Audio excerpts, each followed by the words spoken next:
श्री अरविंद जी ने देव तीन माने हैं।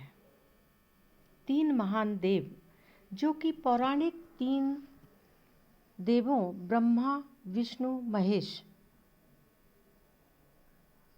परम देव की विशालतम शक्तियां हैं। वे विश्व के इस परिवर्धन और ऊर्ध्वमुखी विकास को संभव बनाते हैं। ब्रह्मणस्पति सृष्टा है। वह शब्द के द्वारा, अपने घोष के द्वारा सृष्ट करते हैं। वह निश्चेतना के अंधकार से संपूर्ण सत्ता को, सचेतन ज्ञान को, जीवन की क्रिया को और अंतिम रूपों को प्रकट करते हैं। रुद्र उग्र, दयालु, बलशाली है। जीवन जब अपने आप को प्रतिष्ठित और पुष्ट करने के लिए संघर्ष करता है तो उस पर रुद्र अधिष्ठित होते हैं। विष्णु जिसकी गति विशाल और व्यापक है, अपने तीन पदों में इन समस्त लोगों को धारण करते हैं। उनके ही द्वारा और उनके ही साथ हम उनके उन उच्चतम धामों में आरोहण करते हैं जहाँ हमें हमारा सुहृद प्रिय आनंदमय भगवान हमारी प्रतीक्षा करता हुआ सा प्राप्त होता है। चार प्रमुख देवता हैं: अग्नि, इंद्र, सूर्य और सोम। अग्नि ईश्वर की वह शक्ति है जो ज्ञान से अनुप्राणित है।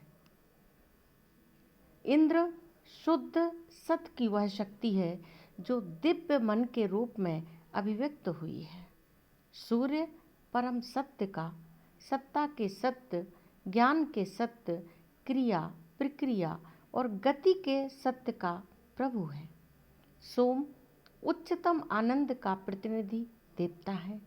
इन प्रमुख देवताओं में से प्रत्येक से संबंध रखने वाले दूसरे देवता होते हैं जो उन कार्यों को परिपूर्ण करते हैं जो उसके अपने देवता से प्रकट होते हैं। इसी के साथ गुरुर्ब्रह्मा गुरुर्विष्णु गुरुर्देवो महेश्वरा गुरुः साक्षात् परब्रह्म तस्मै श्री गुरुवे नमः।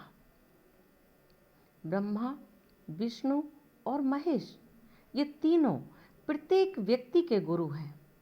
सार्थक जीवन जीने के लिए हर व्यक्ति ब्रह्मा, विष्णु और महेश की पूजा अर्चना के साथ गुरु रूप में आत्मसात करते हैं। हमारे गुरु पंडित आचार्य दुर्गाचरण शुक्ल जी ने जो व्याख्या की है वह देखिए।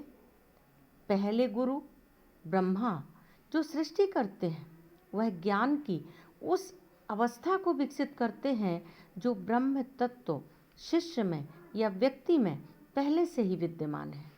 उसको विकसित करने का काम शिक्षक का या गुरु का है, इसलिए गुरु को ब्रह्मा कहते हैं।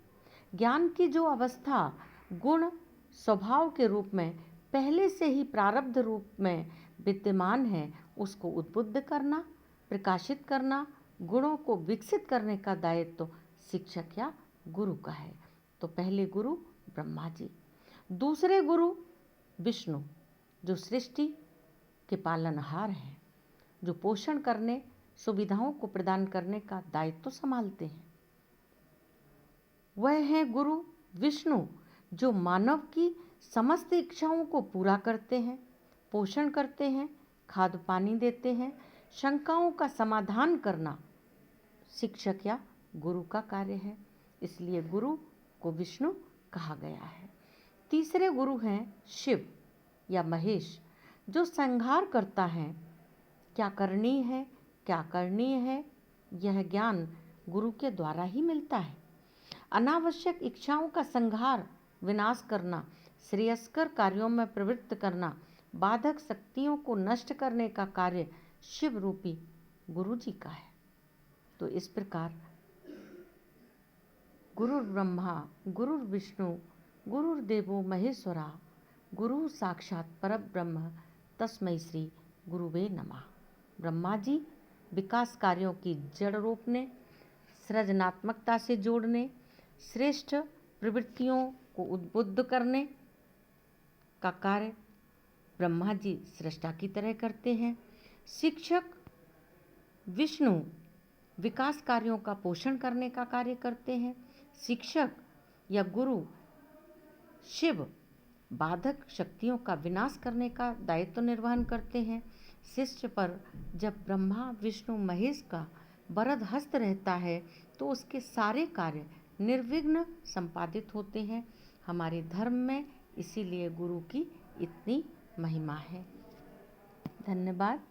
आज इतना ही। ओम शिव।